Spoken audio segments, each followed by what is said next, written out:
Students, আজকের ভিডিওতে আমরা পড়ব রোধ এবং রোধাঙ্কের উপর উষ্ণতার প্রভাব কি। কোনো পদার্থের ক্ষেত্রে যদি উষ্ণতা চেঞ্জ করা হয় বা টেম্পারেচার চেঞ্জ করা হয়, তাহলে সেই পদার্থটির রোধের পরিমাণ কি রকম চেঞ্জ হচ্ছে বা চেঞ্জ হচ্ছে কিনা, বা কেনই বা চেঞ্জ হচ্ছে অথবা কিভাবে চেঞ্জ হচ্ছে, সেই বিষয়ে আলোচনা করব। আর পড়ব রোধের উষ্ণতা গুণাঙ্ক কি, আর কিছু নিউমেরিক্যাল প্রবলেম সলভ করব। তাহলে লেটস লার্ন ইট। আমরা তাহলে প্রথমে পড়ব রোধের উপর উষ্ণতার প্রভাব। রোধের উপর উষ্ণতার প্রভাব মানে effect of temperature on resistance. উষ্ণতার প্রভাব। আমি যদি কোনো পরিবাহী বা কন্ডাক্টরের কথা বলি, তার ক্ষেত্রে কি হয়, যদি উষ্ণতা বাড়ানো হয় তাহলে কিন্তু রোধের মান বেড়ে যায়। মানে টেম্পারেচার বাড়ানোর সাথে রোধের মান বেড়ে যায়, আর যদি টেম্পারেচার কমায় তাহলে রোধের মান কমে যায়। কিন্তু সেটা কেন? ধরো এটা একটা পরিবাহী, এর মধ্যে ইলেকট্রন আছে প্রচুর সংখ্যক। এরা যখন কম টেম্পারেচারে আছে, বা যদি ঘরের উষ্ণতার কথা বলি, তাহলে সেই সময় এরা খুব ছোট্ট একটা অ্যাম্প্লিটিউড নিয়ে কাঁপতে থাকে। এই যে পরমাণু বা অ্যাটমগুলি আছে, তারা ছোট বিস্তার নিয়ে কাঁপে। এবার যদি এটা টেম্পারেচার যদি পরিবাহীটার বাড়িয়ে দেওয়া হয়, তাহলে এই যে ইলেকট্রনগুলো এবার বড় অ্যাম্প্লিটিউড নিয়ে কাঁপতে শুরু করবে। আর সঙ্গে এটা কি টেম্পারেচার আমি বাড়িয়েছি, সঙ্গে কি হবে দেখো, এর ভিতরে পরিবাহী মানে কি, তার মধ্যে কি আছে, কোটি কোটি ইলেকট্রন আছে। আর এই ইলেকট্রন গুলো টেম্পারেচার বাড়াচ্ছি মানে কি হবে, এনার্জি পাচ্ছে। আর একটু ইলেকট্রন তো নিজেই হালকা, একটু এনার্জি পেলেই তাদের মধ্যে কাঁপাকাঁপি বা ধাক্কা ধাক্কি বা ছোটাছুটি সেটা বেড়ে যাবে, মানে তারা আরো বেশি এনার্জেটিক হয়ে পড়বে। তাহলে এই ক্ষেত্রে যখন টেম্পারেচার বাড়াচ্ছি, সেক্ষেত্রে কি হবে, ইলেকট্রন গুলো এবার প্রচুর এনার্জেটিক। সঙ্গে আমি এখানে কি দেখছি, এই যে পরমাণুগুলি সেগুলি বড় বড় বিস্তার নিয়ে কাঁপতে শুরু করছে। সঙ্গে ইলেকট্রন এনার্জেটিক, মানে আগে যেখানে এর মধ্যে যে ইলেকট্রনগুলো, আগের যে ইলেকট্রন মানে কম টেম্পারেচারে যে ইলেকট্রনগুলো, ধরো এখানে একটা ইলেকট্রন যাত্রা শুরু করলো, সে অনেকটা দূরত্ব হয়তো পরে গিয়ে আর একটা ধাক্কা খেলো, এখানে এসে আর একটা ধাক্কা খেলো, এইদিকে আসছে দিয়ে এখানে ধাক্কা খেলো। কিন্তু এখানে যখন টেম্পারেচার বেশি, সেখানে এই বাধা তো আছেই, সঙ্গে প্রচুর পরিমাণে ইলেকট্রনও আছে, তাদের মধ্যেও ধাক্কাধাক্কি চলছে। মানে এই ইলেকট্রনটা যেখানে এতটা ডিস্টেন্স পর গিয়ে ধাক্কা খাচ্ছিল, সেখানে ধরো এই অল্প দূরত্ব গিয়ে এবার ধাক্কা খেলো। ওকে, যেটাকে আমি আগের দিন কি বলেছিলাম, পরপর যে দুটি যে ধাক্কা, মানে পরপর দুটি সাকসেসিভ যে কলিশন, তার মধ্যে যে দূরত্ব যায় তাকে কি বলা হয়, রিল্যাক্সেশন টাইম। এই যে দূরত্বটা যাচ্ছে তাকে আগের দিন কি নাম দিয়েছিলাম, রিল্যাক্সেশন টাইম, এটা নাম দিয়েছিলাম। তাহলে এখানে আমি কি দেখছি, যখন টেম্পারেচার কম বা উষ্ণতা কম, তখন আমি দেখছি কি, যে ধাক্কাধাক্কি খাওয়ার প্রবাবিলিটি এটার তুলনায় কম। মানে রিল্যাক্সেশন যে টাইম, সেটার মান আমি কি ছিলাম দেখেছি, রিল্যাক্সেশন টাইমটা বেশি ছিল। কিন্তু এক্ষেত্রে দেখো ধাক্কাধাক্কির পরিমাণ বেড়ে যাচ্ছে। মানে যে রিল্যাক্স করার যে টাইম, এই যে এতটা দূরত্ব রিল্যাক্স করছিল, রিল্যাক্স করার যে টাইম এখন কি হয়েছে, কমে গেল। তাহলে আমি যদি দেখছি টেম্পারেচার যদি বাড়াচ্ছি, তাহলে রিল্যাক্সেশন টাইমের মান কি হচ্ছে, কমে যাচ্ছে। ক্লিয়ার এই পর্যন্ত? তাহলে আরেকবার বলি কেন হচ্ছে। যখন টেম্পারেচার কম ছিল, আমি এখানে দেখছিলাম কি, যে অ্যাটমগুলো, যে পরমাণুগুলো, সেটি কম যে অ্যাম্প্লিটিউড বা বিস্তার নিয়ে কাঁপাকাঁপি করছিল, আর সঙ্গে ইলেকট্রনগুলোর এনার্জিও তুলনামূলক কম ছিল। এবার যদি আমি টেম্পারেচারের মান যদি বাড়িয়ে দিই, তাহলে এরা এবার বেশি পরিমাণে অ্যাম্প্লিটিউড নিয়ে কাঁপাকাঁপি করছে, সঙ্গে যে ইলেকট্রন তারাও এনার্জেটিক হয়ে গেছে। তাহলে যে ইলেকট্রন, তাদের এবার বাধার পরিমাণ বেড়ে গেছে, তারা নিজেদের মধ্যেও ধাক্কা খাচ্ছে, সঙ্গে আমি দেখছি এটা বড় বড় বিস্তার নিয়ে কাঁপছে। তাহলে সেক্ষেত্রে গিয়েও ধাক্কা মারছে এদের সাথে, এই যে অ্যাটমগুলো তাদের সাথেও ধাক্কাধাক্কি হচ্ছে।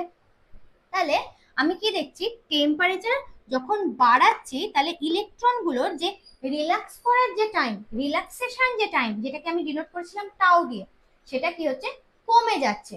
যেখানে আগে কি দেখেছিলাম, যে রিল্যাক্সেশন টাইমের মান অনেকটা বেশি, মানে এই একটা এই ধরো ইলেকট্রন এখান থেকে আসলো, এই গিয়ে ধাক্কা খেলো, তারপরে আবার দেখছি এতটা দূরত্ব পর গিয়ে ধাক্কা খেলো। সেক্ষেত্রে এই ইলেকট্রনটা দেখো অল্প দূরত্ব গিয়েই ধাক্কা খাচ্ছে, মানে টেম্পারেচার বাড়ানোর সাথে রিল্যাক্সেশন টাইমের মান কমে যাচ্ছে। এবার এটা কেন বলছি, আগের ভিডিওতে আমরা তাহলে আবার আমাদের আগের ভিডিও সেটা জানতে হবে। আগের ভিডিওতে যে রোধ আর সেটা কি ছিল, রোধের মান কি ছিল, M L by N square A tau, এটা পেয়েছিলাম। এন এর মান এটা ছিল, এটা বেরিয়েছিল। এবার দেখো তো এই সূত্রের দিকে তাকিয়ে দেখো, টাউ যেটা যেটা রিল্যাক্সেশন টাইম এখনই নাম দিলাম, টেম্পারেচার যদি বাড়াচ্ছি, এই ক্ষেত্রে দেখো টেম্পারেচার বাড়লাম, টাউ এর মান কি হয়েছে, কমে গেছে। টাউ এর মান যদি কমে যায় তাহলে কি আর এর মান কি হবে, বেড়ে যাবে। তাহলে এই সূত্র থেকে আমি কি দেখতে পাচ্ছি, টাউ এর মান এখানে কমে যাচ্ছে, তার জন্য আর এর মান বেড়ে যাচ্ছে। তাহলে এটার এফেক্ট আমি পাচ্ছি যেহেতু টাউ এর মান কমে গেল। এবার দেখো তো এন, এবার তো তোমরা বলবে যে আমি যদি টেম্পারেচার বাড়াই তাহলে তো পরমাণুর যে লাস্ট শেলে যে সমস্ত ইলেকট্রনগুলো আলগাভাবে আটকে ছিল তারাও তো বেরিয়ে যাচ্ছে। তাহলে এবার আমার আগের তুলনায় ফ্রি ইলেকট্রন মানে এন এর সংখ্যা আগের তুলনায় বাড়ছে। উষ্ণতা যেহেতু বাড়াচ্ছি, যে লাস্ট শেলে যে সমস্ত ইলেকট্রনগুলি আছে তারা আলগাভাবে যুক্ত আছে, তারা ইজিলি বাইরে বেরিয়ে যাচ্ছে, মানে এবার এন এর মানও তো বাড়ছে। তাহলে এন এর মান বাড়ছে, এক্ষেত্রে এন এর মান বাড়ছে, তাহলে এন যদি বাড়ে তাহলে তো আর কি কমার কথা। কিন্তু এখানে আমি কি পেলাম, এখানে টাউ টাউ টাউ এর কি ছিল, টাউ কম ছিল, তার জন্য আমি বলছিলাম আর বাড়ছিল, তাই না? তাহলে দুটো তো দুরকম নেচার দেখাচ্ছে, এন বাড়ছে আর এর মান কমছে, এখানে আমি বলছি টাও কমছে তার মানে আর এর মান বাড়ছে। তাহলে সেক্ষেত্রে কি হয়, এক্ষেত্রে আমি যদি যখন পরিবাহীর কথা বলবো, যখন পরিবাহী বা কন্ডাক্টরের কথা যখন বলবো, তখন এই যে এন এর যে চেঞ্জটা সেটা এর রেসপেক্টে মানে এর প্রভাব এন এর তুলনায় বেশি, টাও এর প্রভাব এন এর তুলনায় বেশি। কারণ কি, পরিবাহী তার ক্ষেত্রে অলরেডি প্রচুর পরিমাণে কোটি কোটি সংখ্যক ইলেকট্রন আছে, সেখানে এই যে টেম্পারেচার বাড়ানোর জন্য এন এর যে চেঞ্জটা হচ্ছে সেই চেঞ্জটা ওই কোটি কোটির রেসপেক্টে অনেকটাই কম। মানে হচ্ছে সমুদ্রে যদি আমি জল ঢালি, বাইরে থেকে কয়েক বালতি জল ঢালাম, তাহলে সমুদ্রে কি কোনো চেঞ্জ হবে? জলের মান একটু বাড়ছে মানছি, কিন্তু সমুদ্রের কি চেঞ্জ কিছু হবে? হবে না। সেরকমই পরিবাহিতে আগে থেকে প্রচুর সংখ্যক ইলেকট্রন আছে, সেক্ষেত্রে এন এর মানটা টেম্পারেচার বাড়ানোর জন্য যে পরিমাণ চেঞ্জ হচ্ছে সেটা নগণ্য। তার জন্য কি হয়, এই টাও এর এফেক্টটা এই এন এর থেকে এই যে টাও রিল্যাক্সেশন টাইমের এফেক্টটা অনেক বেশি এক্ষেত্রে। তার জন্য কি হচ্ছে, টাওটা কমছে, তার জন্য হচ্ছে কি রেজিস্ট্যান্স বা রোধের মানটা বেড়ে যাচ্ছে।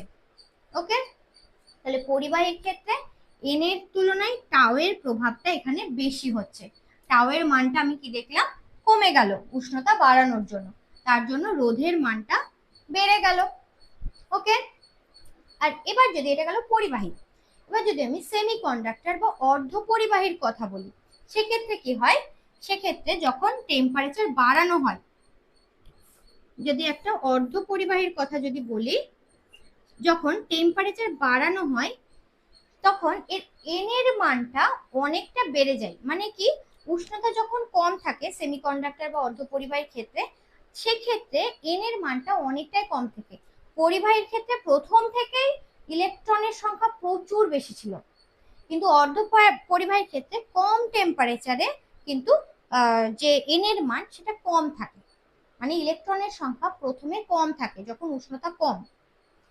এবার যদি টেম্পারেচার বাড়ানো হয় তাহলে এন এর মানটা কিন্তু অনেকটাই বেড়ে যায়, কার ক্ষেত্রে, অর্ধ পরিবাহী বা সেমিকন্ডাক্টরের ক্ষেত্রে।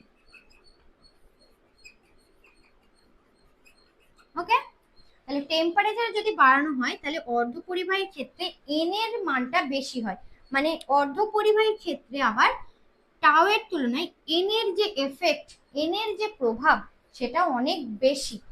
তার জন্য কি হয়, এন দেখো যদি বাড়ে তাহলে আর এর মান কি হবে, কমবে। সেই জন্য অর্ধ পরিবাহীর ক্ষেত্রে হয় কি টেম্পারেচার বাড়ানোর সাথে রোধের মান কমে। তাহলে পরিবাহীর ক্ষেত্রে কি বললাম, যে টেম্পারেচার বাড়ানোর সাথে রোধের মান বাড়ছিল, টেম্পারেচার কমানোর সাথে রোধের মান কমছিল। কিন্তু সেমিকন্ডাক্টরের ক্ষেত্রে টেম্পারেচার বাড়ানোর সাথে রোধের মান কমছে, আর টেম্পারেচার কমানোর সাথে রোধের মান বাড়ছে, উল্টো। বুঝতে পারলে এটা কেন হলো? এই ক্ষেত্রে এন এর থেকে টাও এর প্রভাব বেশি ছিল, টাও যেহেতু কম ছিল সেই জন্য পরিবাহীতে আর এর মান বাড়ছিল। আর সেমিকন্ডাক্টরের ক্ষেত্রে এন এর মান বাড়ছে, তার জন্য আর এর মান কি হচ্ছে, কমে যাচ্ছে। তাহলে এই গেল পরিবাহী, এই গেল অর্ধ পরিবাহী। আরেক রকমের পদার্থ যেটা হয় সেটা ধাতু সংকর, যাকে বলা হয় কি অ্যালয়। তোমরা জানো যেরকম হচ্ছে নাইক্রোম, তারপরে হচ্ছে কনস্ট্যান্ট্যান্ট, এগুলি আছে। তাহলে তাদের ক্ষেত্রে কি হয়, তাদের ক্ষেত্রে যদি টেম্পারেচার চেঞ্জ করা হয় তাহলে আর এর মানের চেঞ্জটা কিন্তু সেরকম হয় না, চেঞ্জ হয় না বললেই চলে। মানে কিছু অ্যালয় আছে তাদের ক্ষেত্রে, নাইক্রোম বা এদের ক্ষেত্রে যদি টেম্পারেচার চেঞ্জ করা হয় তাহলে রোধের মানে সেরকম কোনো চেঞ্জ হয় না। কারণ কি, সেক্ষেত্রে এই এন আর এই টাও এরা দুজন পরস্পরকে কাটাকাটি করে দেয়। ওকে, মানে হয়তো এন বাড়ছে সেক্ষেত্রে টাও কমে গেল, এন কোনো ক্ষেত্রে বাড়লো টাও সেক্ষেত্রে কমে গেল, কিংবা এন এর মান হয়তো কমে গেল টাও এর মান বেড়ে গেল। মানে এরা দুজন পরস্পরের সাথে এমন ভাবে চেঞ্জ হচ্ছে যার জন্য কি হয়, এই সমস্ত যে অ্যালয়গুলি আছে তাদের ক্ষেত্রে আর এর মানটা অপরিবর্তিত থাকে। ওকে, তাহলে এটা কাদের ক্ষেত্রে, ধাতু সংকর, ধাতু সংকরের ক্ষেত্রে। মানে যেরকম বললাম কি নাইক্রোম, কনস্ট্যান্ট। ওকে, তাহলে আমরা পরিবাহীর ক্ষেত্রে দেখলাম যে উষ্ণতা বাড়ালে রোধ বাড়ছে, সেমিকন্ডাক্টরের ক্ষেত্রে উষ্ণতা বাড়লে রোধ কমছে, আর যে সমস্ত ধাতু সংকর যেগুলি আছে তাদের ক্ষেত্রে আর এর মানটা প্রায় চেঞ্জ হচ্ছে না বললেই চলে। তাহলে এবার আমরা এই জিনিসটাই যে রোধের উপর যে উষ্ণতার প্রভাব, এই জিনিসটা এবার ক্যালকুলেশনের মাধ্যমে পড়বো। মানে আমরা দেখলাম পরিবাহী বা অর্ধ পরিবাহীর ক্ষেত্রে যদি উষ্ণতা চেঞ্জ করি তাহলে রোধের মান চেঞ্জ হচ্ছে। তাহলে আমি কি পাবো, একটা প্রাথমিক যদি উষ্ণতা ধরি, সেই উষ্ণতা একটা প্রাথমিক রোধ পাবো, আর উষ্ণতা চেঞ্জ করলাম, ধরো এটা অন্তিম উষ্ণতা হলো, তাহলে সেক্ষেত্রে একটা অন্তিম রোধের মান পাবো। তাহলে একটা রোধের চেঞ্জ আসছে, মানে অন্তিম মাইনাস প্রাথমিক, সেটা হচ্ছে রোধের চেঞ্জ হবে। ধরো একটা পরিবাহী নিলাম, এই পরিবাহীটার যে প্রাথমিক উষ্ণতা এইটা কিন্তু সবসময় ফিক্স ধরে নেওয়া হয়। ওকে, প্রাথমিক উষ্ণতাকে সবসময় ধরা হয় 0°C। আর প্রাথমিক রোধ এই সময় ধরো পরিবাহীটার R0, আর যে রোধাঙ্ক সেটা এই সময় ρ0। এবার উষ্ণতাকে চেঞ্জ করছি, টি এর মান ধরো বাড়াচ্ছি, তাহলে অন্তিম উষ্ণতা ধরে নিলাম T°C। ওকে, আর অন্তিম রোধ হয়ে গেল আর টি, আর অন্তিম যে রোধাঙ্ক সেটা হচ্ছে ধরো ρT। তাহলে এবার দেখো তো রোধের যে চেঞ্জ সেটা কত হলো, RT মাইনাস R0। রোধের চেঞ্জ কত পাচ্ছি, RT মাইনাস R0। আর এখানে উষ্ণতার চেঞ্জ কত, T মাইনাস 0, মানে T°C। এখন এই যে রোধের যে চেঞ্জ, এই যে পরিবাহীটার ক্ষেত্রে রোধের যে চেঞ্জ হচ্ছে সেইটা প্রপোর্শনাল হয় কার সাথে, সেটা প্রপোর্শনাল হয় এই যে প্রাথমিক যে রোধ পেয়েছি R0 তার সাথে প্রপোর্শনাল হয়। মানে প্রাথমিক রোধ, কোনো একটা পরিবাহী প্রাথমিক রোধ যত বেশি হবে তার এই চেঞ্জ, রোধের যে চেঞ্জ তার মান তত বেশি হবে। ধরো আমি এই একটা পরিবাহী নিলাম, যার এই পরিবাহীটার ধরো প্রাথমিক রোধ সেটা ধরো 10 ওহম। ওকে, এবার যদি এটা যদি টেম্পারেচার বাড়ানো হয়, টেম্পারেচার বাড়ালে ঠিক আছে ধরলাম 15 ওহম রোধটা হলো, তাহলে রোধের চেঞ্জ কত পেলাম? 5 ওহম পেলাম, এটা মাইনাস এইটা, তাহলে 5 ওহম পেলাম। কিন্তু এই পরিবাহীটার এবার রোধ যদি আমার ধরো, এই পরিবাহীটারই ধরো রোধ 1000 ওহম হলো, প্রাথমিক যে রোধ সেটা ধরো 1000 ওহম। এবার টেম্পারেচার যদি চেঞ্জ করি তাহলে কিন্তু দেখা যাবে, হয়তো দেখা যাবে যে রোধের যে চেঞ্জটা এখানে যেটা 5 ওহম ছিল, রোধের চেঞ্জটা এখানে আমি পেয়ে যাচ্ছি 500 ওহম। ওকে, তাহলে আমি কি দেখছি, যার প্রাথমিক রোধ বেশি তার ক্ষেত্রে রোধের যে চেঞ্জ সেটা বেশি হচ্ছে। এটার ক্ষেত্রে প্রাথমিক রোধ 1000 ছিল, এটা 10 ছিল, টেম্পারেচার দেওয়াতে এর যে একই টেম্পারেচার দেওয়াতে এক্ষেত্রে যেটা চেঞ্জ হয়ে গেল 500 ওহম, সেটা এখানে ছিল 5 ওহম। ওকে, তার মানে যার ক্ষেত্রে প্রাথমিক যে রোধ বেশি তার ক্ষেত্রে চেঞ্জ হচ্ছে অনেক বেশি। মানে ঠিক যদি এরকম বলি, ধরো কেউ একজন বাজারে গিয়ে মাছ বিক্রি করছেন, আর কারো ধরো মাছের আড়ত আছে, তাহলে কার ক্ষেত্রে প্রফিট বেশি হবে? যার মাছের আড়ত আছে সে অনেকটা বেশি লাভ করবে যে মাছ বাজারে গিয়ে মাছ বিক্রি করছে তার তুলনায়। মানে হচ্ছে কি সেরকমই ব্যাপারটা, যার প্রাথমিক অনেকটা বেশি তার ক্ষেত্রে কি হবে, চেঞ্জটা অনেকটা বেশি হবে। ওকে, আর আর এখনই দেখলে কি টেম্পারেচার যদি চেঞ্জ করি টেম্পারেচারের সাথে প্রপোর্শনাল হবে রোধের যে চেঞ্জ, তাহলে RT মাইনাস R0 সেটা আর একটা কার সাথে প্রপোর্শনাল হবে, যে আমি যে উষ্ণতা চেঞ্জ করেছি তার সাথে প্রপোর্শনাল। তাহলে উষ্ণতা চেঞ্জ কত? T-0। উষ্ণতা চেঞ্জ কত? T-0 মানে কত? T। তাহলে প্রপোর্শনাল হচ্ছে এখানে T। ওকে, তাহলে এবার এই দুটো যদি কম্বাইন করি তাহলে কি আসবে? RT মাইনাস R0 সেটা প্রপোর্শনাল পেয়ে যাব কি R0T। এখন প্রপোর্শনাল চিহ্ন বা সমানুপাতিক চিহ্ন উঠলে কি আসে? একটা ধ্রুবক আসে। তাহলে ধ্রুবক RT মাইনাস R0, ধ্রুবকটাকে ধরে নেওয়া হয় কি আলফা। আলফা এটা প্রপোর্শনাল চিহ্ন, এটা আলফা চিহ্ন। ওকে, তাহলে R0T, এই যে আলফা এইটাকেই কি বলা হয়?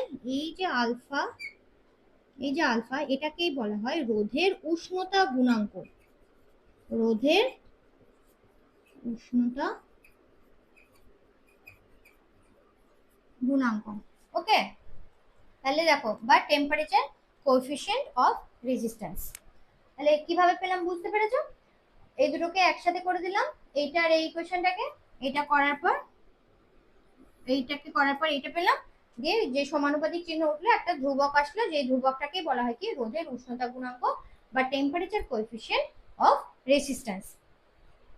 এবার দেখো তাহলে, এবার এই R0 এটাকে আমি এদিকে নিয়ে যেতে পারি। তাহলে দেখো RT ইকুয়াল টু লিখতে পারি কি R0 মাইনাস আছে, তাহলে দেখ প্লাস হিসাবে গেল, প্লাস আলফা R0T। এখানে দেখো কমন কি যাচ্ছে, R0 কমন যাচ্ছে, তাহলে পাচ্ছি কত 1 প্লাস আলফা টি। তাহলে RT ইকুয়াল টু সূত্র পেয়ে গেলাম কত, R0 ইন্টু 1 প্লাস আলফা টি। এই সূত্রটা কিন্তু ইম্পর্টেন্ট, এই সূত্রটা মনে রাখবে, অঙ্ক আসে। তাহলে কি পেয়ে গেলাম, R0টাকে এদিকে নিয়ে চলে গেলাম, তাহলে RT পেলো R0 প্লাস আলফা R0T, তাহলে RT পেয়ে গেলাম R0 into 1 plus alpha T. Okay, এই সূত্রটা মনে রাখবে, ইম্পর্টেন্ট সূত্র। এবার দেখো এই যে আলফা, এই সূত্র, এই ইকুয়েশনটা দিয়ে দেখো, এটা ধরো 1 নম্বর ইকুয়েশন নাম দিলাম। এই ইকুয়েশনটার দিকে তাকিয়ে দেখো তো, আমি আলফা 1 নম্বর ইকুয়েশন থেকে লিখতে পারি, আলফা ইকুয়াল টু লিখতে পারবো, আলফা ইকুয়াল টু আমি লিখতে পারবো কি RT, alpha equal to RT minus R0 by R0T, T minus R0 by R0T, এটা লিখতে পারছি।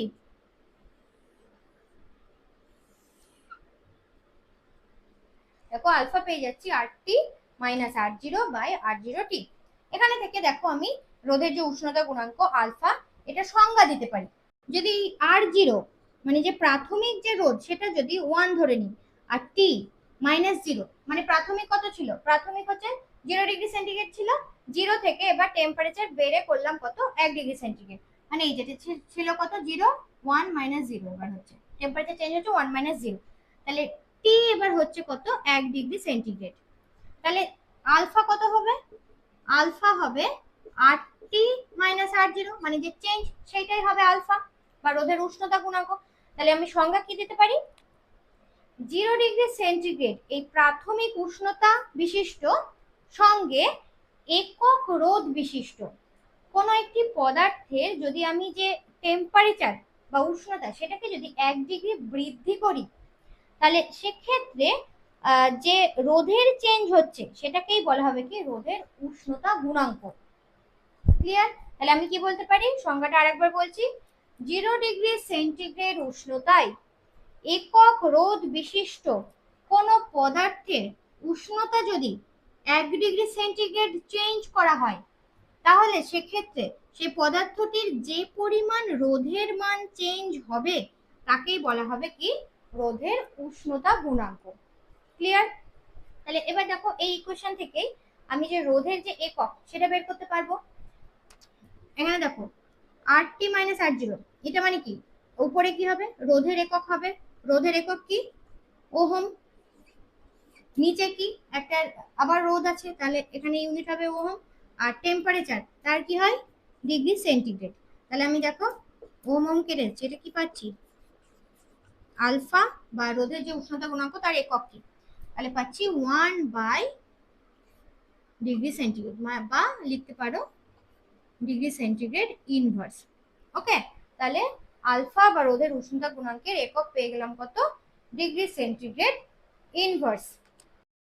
এখন এই যে আলফা বা রোধের যে উষ্ণতা গুণাঙ্ক এটা বিভিন্ন মেটেরিয়ালের ক্ষেত্রে বিভিন্ন রকম হবে, কারণ ধরো আমি দুটো মেটেরিয়াল নিলাম যাদের রোধ প্রাথমিক রোধ সেটা সমান, ধরো এই যে তাদের দৈর্ঘ্য আর যে ক্ষেত্রফল প্রস্থচ্ছেদের যে ক্ষেত্রফল সেটা চেঞ্জ করে ব্যালেন্স করে আমি দুটো মেটেরিয়াল নিলাম যাদের ক্ষেত্রে প্রাথমিক রোধের মান সেটা সমান, সেটা ধরে নিচ্ছি।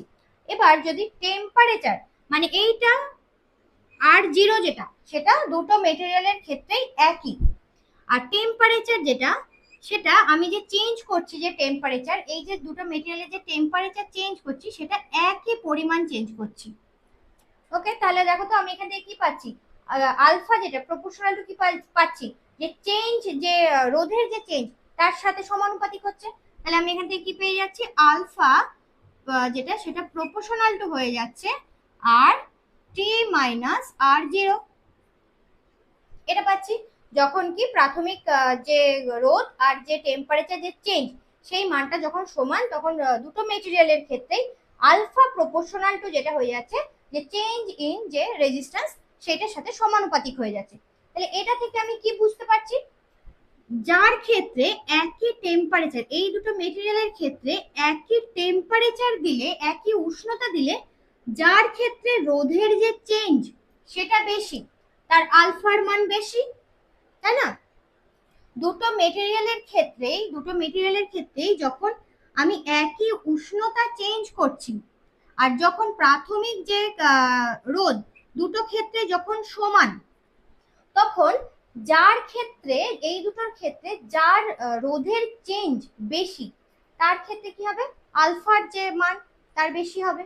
তাহলে আমি কি বলতে পারি আলফা, সেটা আমি কিভাবে বলতে পারি জিনিসটাকে, যার আলফা বেশি যে মেটেরিয়ালটার আলফার মান বেশি সেটা থেকে আমি তাহলে কি সেই মেটেরিয়ালের ক্ষেত্রে কি বলতে পারি, আলফার মান যার বেশি সেই মেটেরিয়ালকে উষ্ণতা বা টেম্পারেচার যদি টেম্পারেচার যদি বাড়াই মানে যদি হিট দিই তাহলে তার ক্ষেত্রে রোধের যে চেঞ্জ সেটা বেশি হবে। ক্লিয়ার? যে মেটেরিয়ালটার ক্ষেত্রে আলফার মান বেশি তাকে গরম করলে তার রোধের চেঞ্জের মান বেশি হবে। ক্লিয়ার? মানে দেখবে যে একটা টেবিল আছে, এটাকে যদি রূপো বলি এগুলো হচ্ছে কি আলফার মান বলছি। ওকে, রূপোর ক্ষেত্রে 0.0000, তামার ক্ষেত্রে হয় 0.00470। ওকে, আর প্ল্যাটিনাম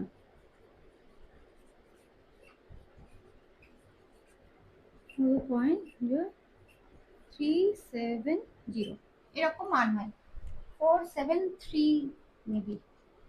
ওকে, তো দেখো আমি যদি তামার প্ল্যাটিনামের কথা বলি, দেখো তো প্ল্যাটিনামের থেকে তামার যে আলফার মান বেশি, তাই না?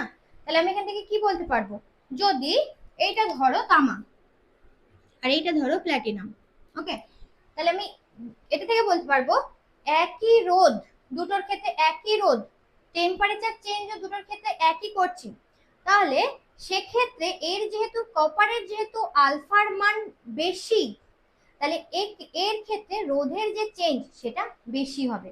দেখো আলফার মান বেশি, আলফার মান বেশি এটার থেকে, তাহলে আমি কি বলতে পারি, প্ল্যাটিনামের থেকে তামাকে যদি আমি বেশি, তামাকে যদি তামা আর প্ল্যাটিনাম দুটোকে যদি একই পরিমাণ হিট করি, তাহলে এর রোধের চেঞ্জের মানটা বেশি হবে। ওকে, তাহলে আমার এইসব আলফার মান এগুলি জানার কি দরকার? দেখো আমরা বিভিন্ন রকম যন্ত্রপাতি প্র্যাকটিক্যাল করি, বিভিন্ন রকমের যন্ত্রপাতি দরকার পড়ে, সেগুলি বিভিন্ন রকমের মেটেরিয়ালের তৈরি, তাহলে আমাদের অবশ্যই এই সবগুলো জানা দরকার যে কার ক্ষেত্রে টেম্পারেচার চেঞ্জ করলে বেশি পরিমাণে রোধের চেঞ্জ হবে। কারণ ধরো প্র্যাকটিক্যাল, কোনো প্র্যাকটিক্যালে এরকম দরকার যে টেম্পারেচার চেঞ্জ করলে রোধের মান যেন বেশি হয়, সেরকম কোনো মেটেরিয়াল দরকার, তখন আমি কি ইউজ করব, তামা ইউজ করব। যদি আবার দেখো আবার আলফা যখন আমি বলছিলাম, ধাতু সংকর যখন বলছিলাম, নাইক্রোম, কনস্ট্যান্টাইন বা ম্যাঙ্গানিন এসবের ক্ষেত্রে কি হয়, আলফার মানটা সেটা কিন্তু চেঞ্জ হয় না, মানে চেঞ্জ খুব কম হয়। তাহলে আবার এরকম আমার ইনস্ট্রুমেন্টে এরকমও মেটেরিয়ালের দরকার হতে পারে যার কি হবে, টেম্পারেচার চেঞ্জ করব কিন্তু রোধের কোনো চেঞ্জ হবে না, সেরকমও যন্ত্রপাতি মেটেরিয়ালের দরকার। সেই জন্য আমাকে আলফার মান এই টেবিল যদি একবার দেখি, তাহলে আমি বুঝে যাব যে আমি কোন মেটেরিয়ালটা চুজ করতে পারবো। ওকে, তাহলে এই পর্যন্ত ক্লিয়ার। এবার এটা গেল কি রোধের, যে রোধের উপর উষ্ণতার প্রভাবের যে সূত্র এটা পেলাম। এবার আমি কি করব, রোধাঙ্ক, রোধাঙ্কের সাথে কি সম্পর্ক, যে সূত্র এবার সেটা করি। ওকে, এই সূত্র থেকে দেখো আমি পেয়ে যাব, এটা মুছে দিই। দেখো আর রোধের সাথে এর কি সম্পর্ক, রোধের সাথে রোধাঙ্কের আর ইকুয়াল টু সূত্র কি হয়, রো ইন্টু এল বাই এ না সূত্র হয়। তাহলে যখন অন্তিম রোধ সেটা কি পাবো, R T, rho T into L by A পাবো, আর যখন প্রাথমিক রোধ তার জন্য আর জিরো কত পাবো, rho zero into L by A পাবো। এবার এখানে সূত্রগুলিকে বসিয়ে দাও, তাহলে এই যে এই সূত্রটাই কাজে লাগাচ্ছি, এটাকে ধরো 2 নম্বর ইকুয়েশন নাম দিলাম। এটা থেকে দেখো পাবো আর টি জায়গায় বসাবো এটা, rho T into L by A, R zero জায়গায় এটা by A into 1 plus alpha T. দেখো এই বোথ সাইড এটা কেটে গেল, তাহলে পড়ে থাকছে কি, rho T equal to rho zero into 1 plus alpha T. তাই একই সূত্র, শুধু আর এর জায়গায় চলে আসলো কি রো। ক্লিয়ার? তাহলে রোধাঙ্কের সাথে যে টেম্পারেচারের কি সম্পর্ক সেটা এই সূত্রে পেয়ে গেলাম। তাহলে এই গেল রোধের সাথে, এই গেল রোধাঙ্কের সাথে। তাহলে এবার কিছু অঙ্ক করি। এবার যে প্রবলেমটি করব সেটি 2024-এ মানে এই বছরে উচ্চ মাধ্যমিক পরীক্ষায় এসেছিল। বলেছে 100 ডিগ্রি সেন্টিগ্রেড উষ্ণতায় বাল্বের ফিলামেন্টের রোধ 100 ওহম, আর আলফা মানে রোধের যে উষ্ণতা গুণাঙ্ক সেটার মান দেওয়া আছে 0.005 পার ডিগ্রি সেন্টিগ্রেড। তাহলে কোন উষ্ণতায় ওই বাল্বের যে ফিলামেন্ট সেটির রোধ, কোন উষ্ণতায় ফিলামেন্টের রোধ 200 ওহম হবে, এটা হচ্ছে প্রশ্ন। কোন উষ্ণতায় রোধ 200 ওহম হবে সেটি জানতে চাওয়া হয়েছে। এখনই যে অঙ্ক, এখনই যে বের করলাম রোধের সাথে যে আলফা আর যে টেম্পারেচার তার যে সম্পর্ক, সেই সূত্রকে কাজে লাগিয়ে করব। সূত্র কি ছিল? RT equal to R0 into 1 plus alpha টি।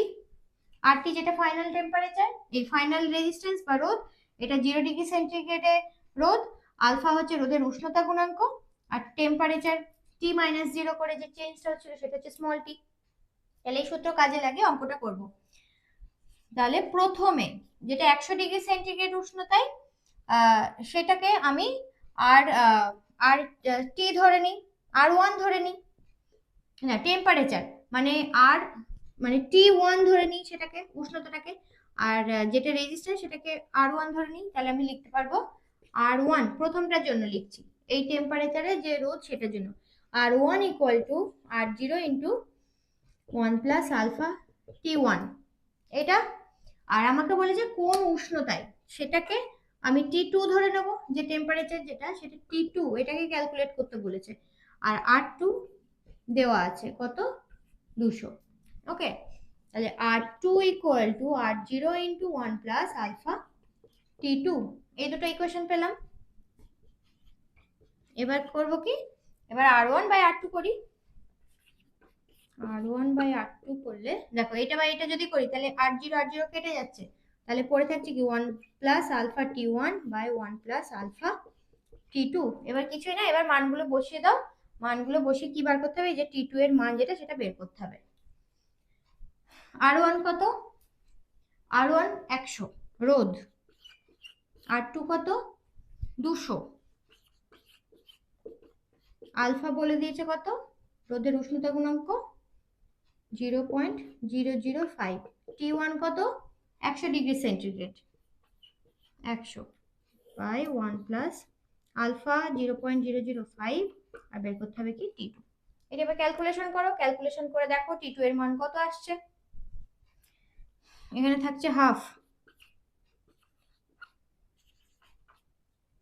থাকলো হাফ, এটা 5 পয়েন্ট নিচে আসলে 5 বাই 1000, মানে 5 বাই 1000, আর এই 100 কাটাকাটি করলে কত আসছে 5 বাই 10, মানে 0.5 পাচ্ছি উপরে। 1 প্লাস 0.5, 1 প্লাস এটা পাচ্ছি। এবার এখানে করি, তাহলে দেখো হাফ ইকুয়াল টু পাচ্ছি 1.5 বাই, উপরে যোগ করলে 1.5 বাই 5 T2। এবার কোনাকুনি গুণ করে দাও, 2 ইন্টু 1.5 কত দেবে 3, ইকুয়াল টু 1 প্লাস 5 T2। 3 থেকে এদিকে 1 থেকে এদিকে আনলে 2 দাঁড়াবে, তাহলে 2 ইকুয়াল টু 0.005, 0.005 T2। এবার T2 বের করতে হবে, T2 ইকুয়াল টু কত হবে 2 বাই 0.005, এটা উপর নিচে করলে কত হবে, উপরে 1000 উঠবে,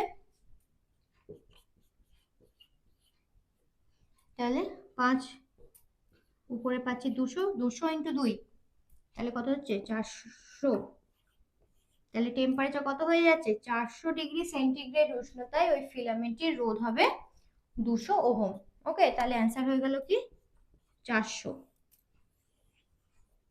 ক্লিয়ার? তাহলে কি করলাম, যে সূত্র ওই যে বের করলাম সেই সূত্রে জাস্ট মানগুলোকে বসিয়ে দিয়ে 1 বাই 2 করলাম, এখানে 1 বাই 2 করেছি, 1 বাই 2 করে কিছুই না, মান টান বসিয়ে দিয়ে এই যে টেম্পারেচার যে T2 তার মানটা বের করে ফেললাম। ক্লিয়ার? তাহলে এইরকমই আরেকটু অঙ্ক করি। নেক্সট অঙ্কে বলেছে একটি তামার তার, তার কুণ্ডলী, তামার তারের যে কুণ্ডলী তার যে রোধের উষ্ণতা গুণাঙ্ক সেটা বলা আছে 42.5 ইন্টু 10⁻⁻4 পার ডিগ্রি সেন্টিগ্রেড বলা আছে। ওকে, আর বলা আছে যে 30 ডিগ্রি সেন্টিগ্রেড উষ্ণতায় তামার তারটির রোধ 8 ওহম। তাহলে 100 ডিগ্রি সেন্টিগ্রেড উষ্ণতায় তারটির রোধ কত? এটা বের করতে বলেছে। একই রকম একই সূত্র, R1 ইকুয়াল টু লিখবো R0 ইন্টু 1 প্লাস আলফা টি, R2 লিখবো R0 ইন্টু 1 প্লাস আলফা টি, দিয়ে এটা করার পর দুটোকে কি করে দেবো, ডিভাইড করে দেবো। তাহলে R1 by R2 equal to 1 plus alpha T by 1 plus alpha T, মানে এটা সরি T1, এটা T2 ধরে নাও, T2, দিয়ে এবার মানগুলো বসিয়ে দাও। আমাকে বের করতে হবে কি এখানে রোধের মান R2 বের করতে হবে, R2 বের করতে হবে এখানে। ওকে, তাহলে R1 কত 8, R2 1 প্লাস আলফা কত 42.5 into 10 to the power minus 4, T1 কত 30, T1 30, 1 plus alpha 42.5 into 10 to the power minus 4, T2 এখানে কত, T2 100।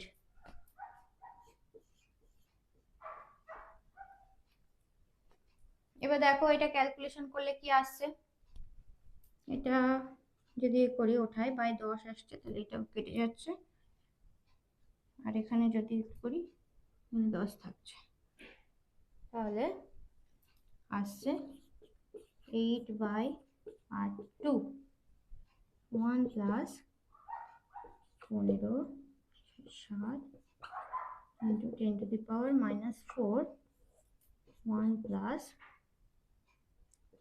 4250 into 10 to the power minus 4। Okay, এবার কোণে গুণ করো,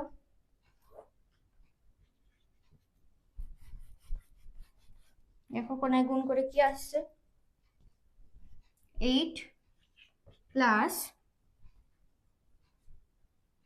0 0 40 4 20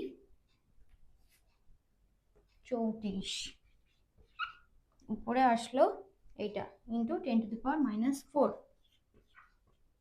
ইকুয়াল টু, এবার এইটা যাবে R2 ইন্টু 1 প্লাস ওটা 1 plus 75 into 10 to the power minus 4। ওকে, তাহলে এবার R2 ইকুয়াল টু দাঁড়াচ্ছে কত 8 এখানে তিনটে জিরো আছে তাই তো, তাহলে এটা মাইনাস 4 আছে, তাহলে এটা দেখো ইন্টু 10 টু দি পাওয়ার 3, এটা মানে তাহলে হয়ে যাচ্ছে 3.4। Okay, by 1 plus 1275 into 10 to the power minus 4, মানে এটা হচ্ছে কত ঘর আসবে 0. এটা কত দাঁড়াবে, তার মানে 1 প্লাস 0.1275 এটা দাঁড়াবে এটার মানে।